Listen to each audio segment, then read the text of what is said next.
You know, that feeling of being perpetually stuck. Mhm. I think it's universal. Oh, absolutely. It's that tightness in your shoulders, right? Yeah, or that relentless mental loop. You're either replaying yesterday's mistake for the 10th time or, pre-worrying about something next month. Your brain is just running a marathon of anxiety, and yet you feel completely paralyzed by that inner critic. It's often described as trying to untangle a massive, tight red knot in your chest or your mind. Which is actually a perfect visual for the book we're unpacking today. We're diving into Nick Trenton's guide, The Art of Letting Go. And this is not like a spiritual retreat kind of book. Not at all. It's really a manual for finding emotional freedom, and it uses rigorous, applied, and psychologically proven strategies. Exactly. So this is where we stop just wishing our worries would disappear and start, actively rewiring the thought patterns that create them. We're talking about concrete tools to stop that overthinking spiral. And to shift from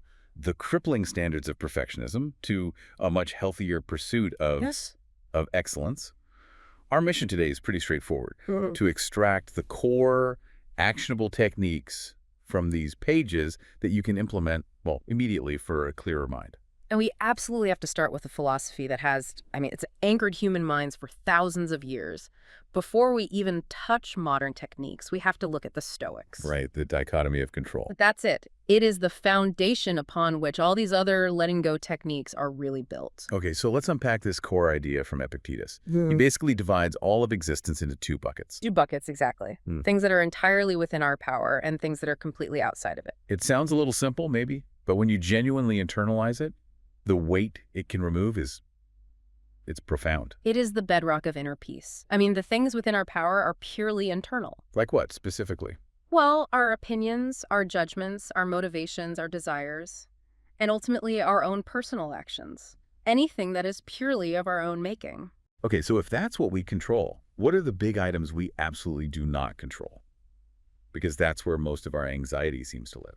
Precisely. We don't control external things. Your property, your reputation. Especially how others perceive you. That's a huge one. But also the weather, your health to some extent, market fluctuations, and critically, the behavior or thoughts of anyone else. And the Stoic argument is, if you focus 99% of your energy on that uncontrollable bucket, you are guaranteeing misery, anxiety, and frustration. I think that's where the modern struggle really is, especially with social media.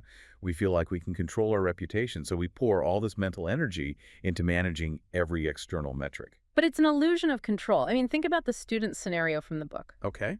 The student controls how much time they study, they prepare, they decide to get a good night's sleep. All of that is in their control bucket. And focusing on that leads to better performance. Right. But they cannot control the exam's difficulty or the grading curve or who else is in the class. Obsessing over those variables just drains the energy you need for the controllable part, the preparation itself. I really like the relationship example, too. The book talks about John, who was always frustrated trying to control his partner Olivia's emotional responses. Yes, he wanted her to feel a certain way, and when she didn't, he was just miserable. So what was his breakthrough? John learned his happiness dramatically increased only when he accepted he couldn't manipulate her feelings. What he could control was his own behavior. His actions, how he communicated. His reaction to disagreements. By letting go of controlling her, he finally focused on perfecting himself within the partnership. That distinction is so critical. So for anyone listening who wants to put this into practice right now, the guide outlines a 3-step method. It does. Step 1 is mindfulness. You have to focus on the present and recognize where your thoughts are actually drifting. Are they stuck in yesterday or inventing tomorrow's catastrophe? Exactly. Step 2 is assessment. You have to ask the tough question. What elements here are truly within my sphere of control right now? And the final step is accepting partial control. Right. You take responsibility for what you can control, give 100% effort there, and then you willingly fully accept that fate or chance handles the rest. That stable internal footing seems like what we need to move to the next layer of this deep dive, the more cognitive strategies for emotional clarity. It is. And the first major tool here is something called non-judgmental thinking. Which is a cornerstone of modern mindfulness, right? It is. It just means recognizing your thoughts and feelings as they arrive, without the urge to label them as good or bad. Why does skipping the label matter so much? Because my brain is usually labeling things 5 seconds after they happen. Because judgment breeds emotional baggage. If you feel anxious and immediately label it as bad or weak, you instantly layer shame and guilt on top of the anxiety itself, making the original feeling even worse. and hindering your ability to act.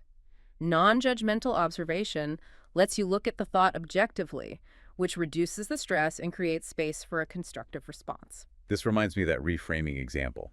Say you're in a coffee shop and a baby starts screaming. Your judgmental reaction is, I hate this. Parents should control their kids, and your stress spikes. Right. But the non-judgmental approach is, I hear a baby crying loudly. I feel irritated, but I recognize that babies are unpredictable, and this sound will pass. You just observe the feeling and let it flow. Exactly. The blame is gone. The destructive criticism is gone. That objective distance is so powerful, and it leads right into the next technique, self-distancing and externalization. How do we deliberately create that space when we're drowning in an emotion? Well, self-distancing is literally about creating psychological space. A really effective technique is using the third-person perspective. So instead of I am overwhelmed, You'd say, host speaker is feeling overwhelmed by this challenge. I love that trick. It just automatically interrupts the emotional circuit. It's like stepping back from a painting to see the whole canvas instead of just the messy brushstrokes right in front of you. And narrative therapy takes this even further with externalization therapy. Think about that example of Joan, the college student who was crippled by test anxiety. Right, she wasn't just stressed, it was preventing her from even showing up. Her breakthrough came when she externalized her anxiety.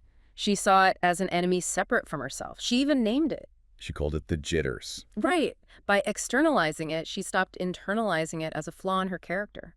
She imagined herself as a warrior using tools like deep breathing and self-talk to combat the jitters. But isn't there a risk of avoidance there? If I call my problem the jitters, am I just passing the buck and not taking responsibility? That's a great question, but no, you're not avoiding responsibility. You are redefining the target. Instead of fighting yourself, which is exhausting and destructive, you are fighting the response. So the responsibility shifts from self-blame to self-mastery. Exactly. Joan still had to do the hard work, but now she was doing it to defeat the jitters, not because she was a fundamentally flawed person. That's a really tactical shift. And speaking of tactics, let's talk about the chaos of mental clutter. You know, the obsessive thoughts, the excessive planning. Mental clutter is a massive energy sink. Our brains are terrible filing cabinets. They're designed for processing, not storing.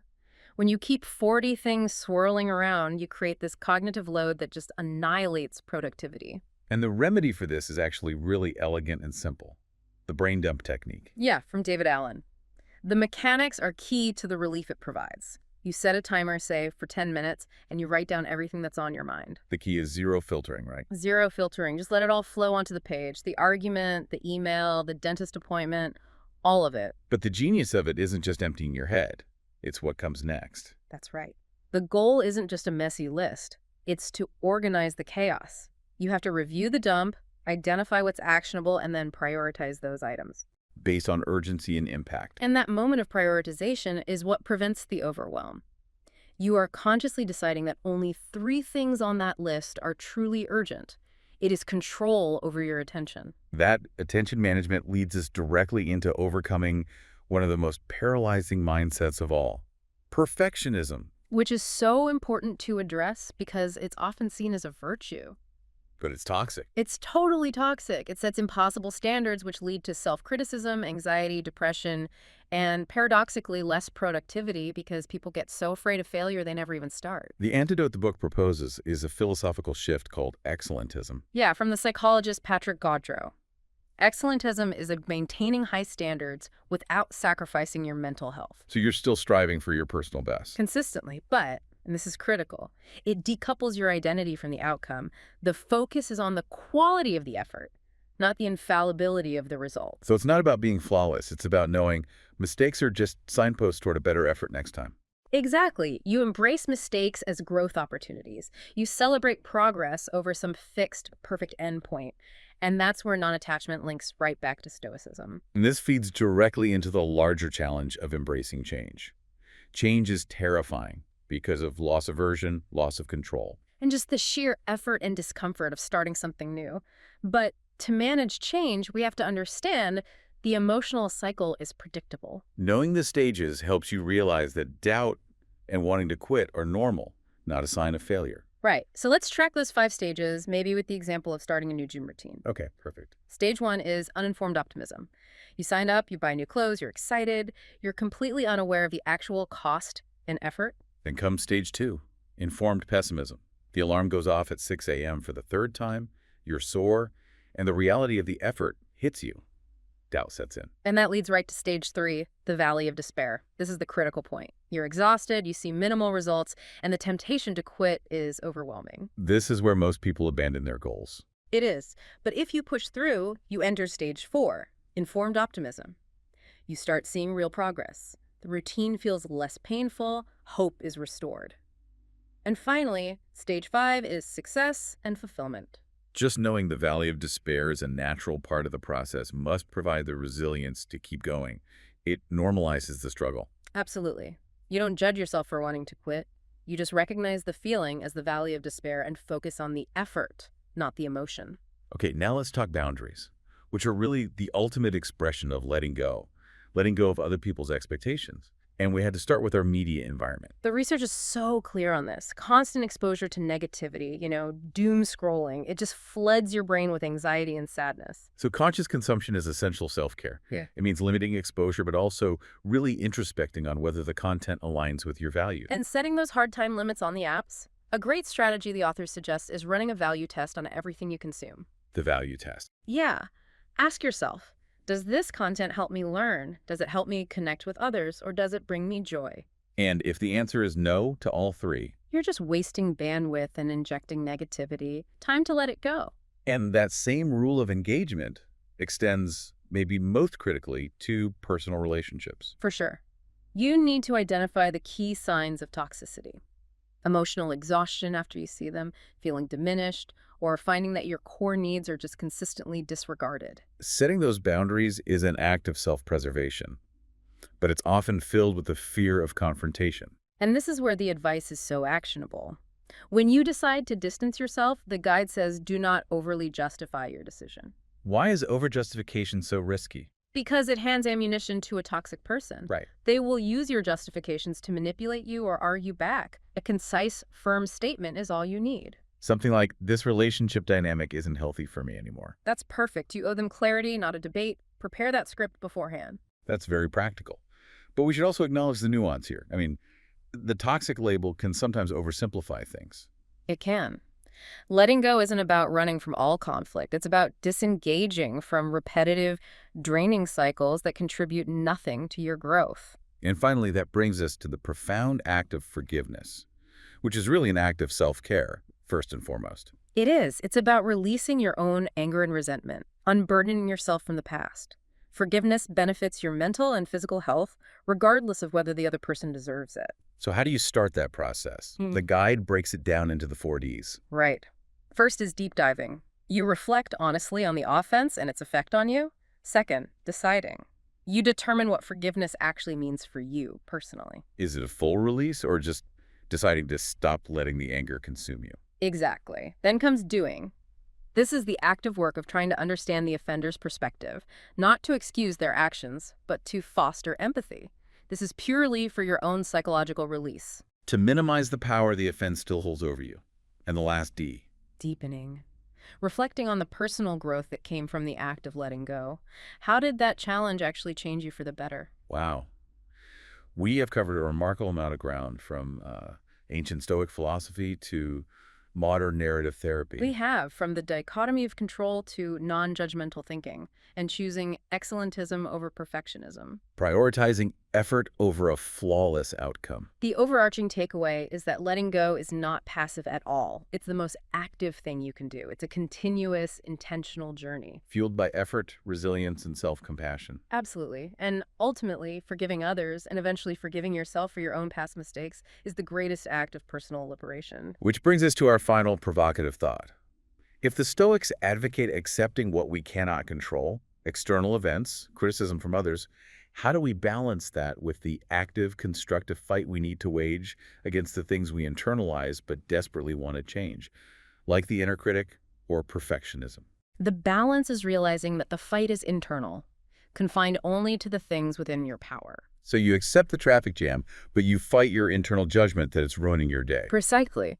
You accept the need for high standards, but you actively reject the perfectionist paralysis that stops you from acting. The art of letting go is realizing that true control lies entirely within your judgments and your actions, allowing everything external to just pass through without attachment. So the challenge for you listening this week is this.